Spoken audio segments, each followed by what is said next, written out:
Hello అండి. Welcome back to our channel. ఈరోజు నాకెంతో ఇష్టమైన బ్రహ్మకమలంతో స్వామివారిని పూజించుకున్నానండి. నాకు ఈ పువ్వు అంటే చాలా ఇష్టం. అసలు చాలా రోజుల నుంచి నాకు కోరిక అనమాట. ఆల్మోస్ట్ అన్ని పువ్వులతో కూడా పూజ చేశాను. ఈ పువ్వుతో నేనెప్పుడూ పూజ చేయలేదు. ఎప్పుడు చేస్తానా? ఎప్పుడు నాకు దొరుకుతుందా? ఎలా దొరుకుతుంది? అని నాకు ఎప్పుడూ అలా అనిపించేది. కానీ నిన్న నాకు మా ఫ్రెండ్ ఇచ్చారనమాట అండి పువ్వు చెట్లోది కోసి. అసలు ఇంకా చాలా హ్యాపీ అనిపించింది. ఇవాళ ఆదివారం కదా! ఇంకెలాగూ సూర్యనారాయణమూర్తికి పెడదాం. అలాగే వెంకటేశ్వర స్వామి దగ్గర పెడితే సూర్యనారాయణ స్వామి ఫోటో కూడా వెనకే ఉంటుంది. అలా నేను వెంకటేశ్వర స్వామికి పెట్టానండి. అసలు ఎంత అద్భుతంగా ఉందండి ఈ పువ్వు అందము. అయితే లక్ష్మీదేవికి పెడదామా అని అనుకున్నాను. కానీ వెంకటేశ్వర స్వామికి పెడితే లక్ష్మీదేవి కూడా సంతోషిస్తారు కదా అని ఇద్దరిని ఒకే దగ్గర పెట్టి, అలా నా దగ్గర ఉన్నది ఒకటే పువ్వు అండి. అందుకని అలా వెంకటేశ్వర స్వామి వారికి పెట్టాను. చాలా అందంగా ఉన్నారు స్వామివారు ఆ పువ్వు పెట్టిన తర్వాత. చాలా బాగుంది. ఈరోజు ఇలా నిత్య పూజను చేసుకున్నానండి. ఇంకా డైలీ పెట్టేస్తాను. ఆదివారము సోమవారము అలా ఏం ఉండదండి.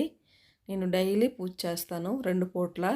ఏదో మరీ బయటికి వెళ్ళి ఏదైనా పని ఉంటే తప్ప ఎప్పుడూ దీపం పెట్టడం. దీపం పెడితే చాలా ప్రశాంతంగా అనిపిస్తుంది. మనసుకి చాలా హాయిగా ఉంటుంది. ఒకవేళ ఎప్పుడైనా దీపానికి బద్ధకిస్తే అనిపిస్తుంది, నేను తింటున్నాను దేవుడికి అంటే మన ఇంటికి పిలిచాము అంటే మరి ఆ దేవుళ్ళకి ఏదో చిన్నదైన నైవేద్యం పెట్టి దీపం వెలిగించాలి కదండి. నేను తింటున్నాను భగవంతుడికి ఏమీ పెట్టలేదా అని నాకు మనసులో ఒకలాంటి గిల్ట్ ఫీలింగ్ అనిపిస్తుంది అనమాట. అందుకే ఎందుకులే ఆ ఫీలింగ్ అని చక్కగా దీపం పెట్టి స్వామివారిని మనసారా పూజ చేసుకుంటాను. ఇంకా స్వామివారికి బ్రహ్మకమలంతో పూజ చేసి మంగళహారతి ఇచ్చుకున్నానండి. చూడండి స్వామివారు వెలిగిపోతున్నారు ఆ పువ్వు పెట్టుకొని. ఇదేనండి చెట్లు మా ఫ్రెండ్ వాళ్ళ ఇంటి దగ్గర ఉందన్నమాట. ఇలా చెట్లోది కోసి పూజ చేసుకొని ఇచ్చారు. నా కోరిక ఎన్నాళ్ళకి తన ద్వారా తీరిందనమాట అండి. నాకు ఇది చాలా పెద్ద కోరికగా ఉండేది. ఇప్పుడు బియ్యపు పిండితో చేసిన చక్రాలు చూద్దామండి. ఈ చక్రాలు చేయడానికి కోసం తడిపిండి కావాలండి. దానికోసం నేను రాత్రే బియ్యాన్ని నానబెట్టుకున్నాను. ఒక 12 గంటలైన బియ్యం నానితే బాగుంటాయి చక్రాలు. అలా నేను రాత్రి నానబెట్టి పొద్దున్న లేచి ఇలా కన్నాల గిన్నెలో వేసుకొని వడగట్టుకున్నాను. వడగట్టుకొని ఇలా ఒక గుడ్డ పైన ఇలా పలచగా ఆరబెట్టుకోవాలండి. ఎక్కువ ఆరిపోని అవసరం లేదు, కొంచెం డ్రై అయితే సరిపోతుంది. దానికి ఉన్న ఆ చెమ్మ పోవాలి అంతే. బియ్యంకి అంటుకున్న చెమ్మ పోతే సరిపోతుంది.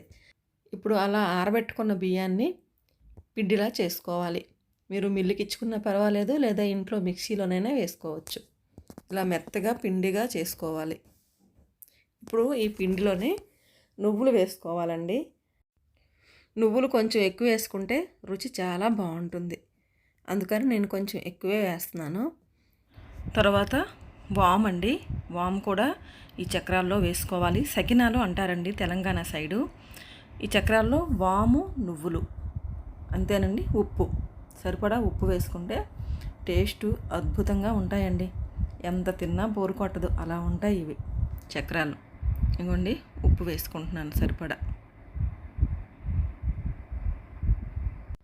నువ్వులు ఉప్పు వాము వేసిన తర్వాత పిండికి అన్నీ కలిసేటట్టు బాగా కలుపుకోవాలి.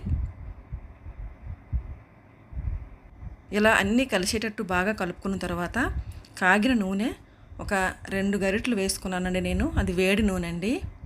వేడి నూనె వేసుకుంటే గుల్లగా చాలా బాగుంటుంది టేస్ట్. నేను ఒక 2 గరిటెలు వేసుకున్నానండి, సరిపోతుంది 2 గరిటెలు.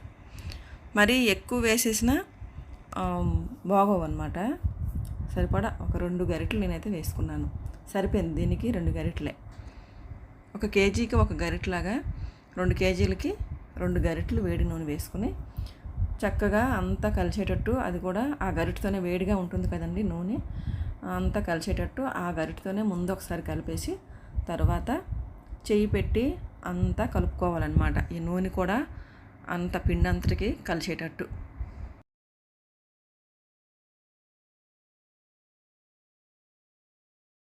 ఇప్పుడు నీళ్లు పోసుకొని ముద్దలా తయారు చేసుకోవాలి. ఒకేసారి నీళ్ళన్నీ పోసేయకూడదండి, కొంచెం కొంచెం పోసుకుంటూ కలుపుకోవాలి.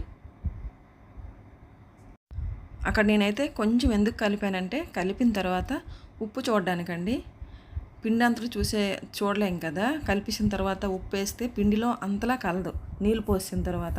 అందుకని ముందు కలిపి కొంచెం కలుపుకొని ఉప్పు సరిపోయిందా లేదని చూసుకొని ఇప్పుడు కలుపుకుంటున్నాను అనమాట మొత్తం పిండి.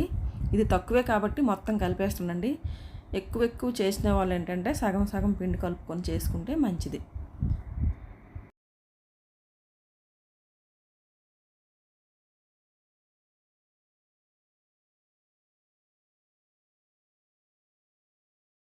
అలా ముద్దలా కలుపుకోవాలండి. మరీ పలచగా ఉండకూడదు, అలాగని మరీ గట్టిగా కూడా ఉండకూడదు ఈ పిండి ముద్ద. ఇప్పుడు చక్రాలు చేసుకోవడానికి ఒక క్లాత్ని ఇలా పరుచుకోవాలండి. కొంచెం కింద నేను ఒక దుప్పటి పరిచానండి. దుప్పటి పైన ఇలా ఒక క్లీన్ మంచి క్లాత్ పరుచుకున్నాను అనమాట. మరి పలచని క్లాత్ అయితే తొందరగా పీల్చుకోదనమాట. ఇది డ్రై అయితేనే నూనెలో వేయిస్తే బాగుంటుంది. పచ్చిగా ఉన్నప్పుడు నూనెలో వేయకూడదు. డ్రై అవ్వాలి అంటే కొంచెం దలసరి క్లాతే కిందన వేసుకోవాలండి. ఒక దుప్పటి అలాంటిది ఏమైనా కింద వేసుకొని ఆ తర్వాత ఒక మంచిగా ఉతికిన క్లాత్ ఒకటి పైన ఇలా వేసుకోవాలి. వేసుకొని ఇలా చేయి తడుపుకోవడానికి కొంచెం గిన్నెతో నీళ్ళు పెట్టుకోవాలన్నమాట. నీళ్ళు పెట్టుకొని ఇవేంటంటే చేతితో చేసుకోవాలండి. వీటికి కొంచెం ట్రైనింగ్ కావాలి చేసుకోవాలంటే. అలాగని ఇదేమి పెద్ద బ్రహ్మ విద్య కూడా కాదు.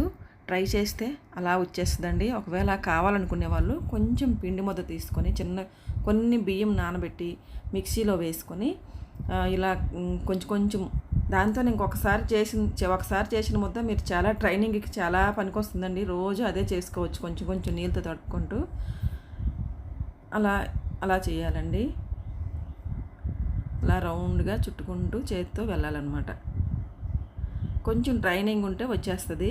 మీరు చిన్న బియ్యం పిండి ముద్ద పట్టుకొని అలాగా ఒకరోజు ట్రై చేస్తే వచ్చేస్తుందండి. అదేం బ్రహ్మ విద్య కాదు అసలు, ఈజీ. కానీ రుచి మాత్రం చాలా బాగుంటుంది. ఏ జంతికలు ఇవన్నిటికన్నా మీ టేస్ట్ డిఫరెంట్గా ఉంటుందండి. దీంట్లో కారం ఉండదు కాబట్టి కడుపులో మంటలు అలాంటివి ఏమీ ఉండవు. శనగపిండిలు అవేమీ వేయము. కడుపులో ఉబ్బరం కూడా ఉండదు. కొంతమంది గ్యాస్ట్రిక్ ఉన్న వాళ్ళకి శనగపిండి అంత సెట్ అవ్వదు, కానీ దీనికి అలా ఉండదు.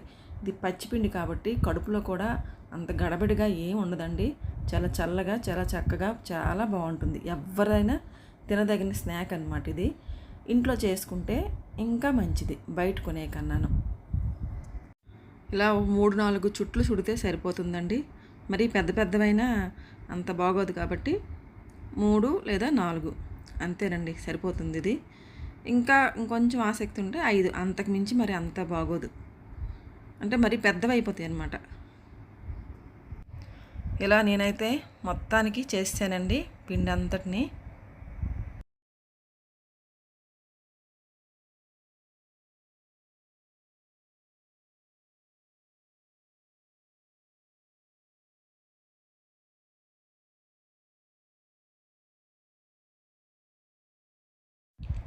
చేయడం అయిపోయిన తర్వాత కొంచెం అవి ఆరిన తర్వాత ఇలా ఆయిల్లో వేయించుకోవాలండి. ఇలా రెండు తీసుకురావచ్చు. ఆరిన తర్వాత అంత తొందరగా ఏమి ఇరిగిపోవండి. జాగ్రత్తగా తీసి నూనెలో వేయించుకోవడమే. ఇంకోండి అలాగా.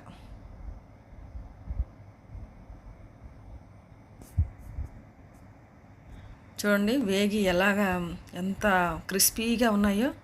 బుడగలు కూడా వచ్చేసాయి. అలా వచ్చాయి అంటే అవి చాలా నోట్లో వేస్తే కరిగిపోయినంత క్రిస్పీగా ఉంటాయన్నమాట. గట్టిగా ఉండవండి ఇవి.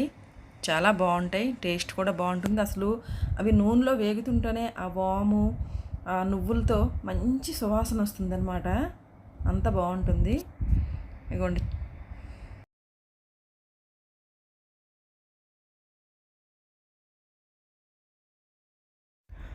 చాలా క్రిస్పీగా చాలా క్రంచీగా చాలా బాగున్నాయి అన్నమాట. మీకు నచ్చితే మీరు కూడా ట్రై చేయండి, ఇంట్రెస్ట్ ఉన్న వాళ్ళు. ఇదేనండి వీడియో నచ్చితే లైక్ చేయండి, షేర్ చేయండి, సబ్స్క్రైబ్ చేసుకోండి. ఇంకో మంచి వీడియోతో మళ్ళీ కలుద్దాం. అంతవరకు బాయ్ అండి.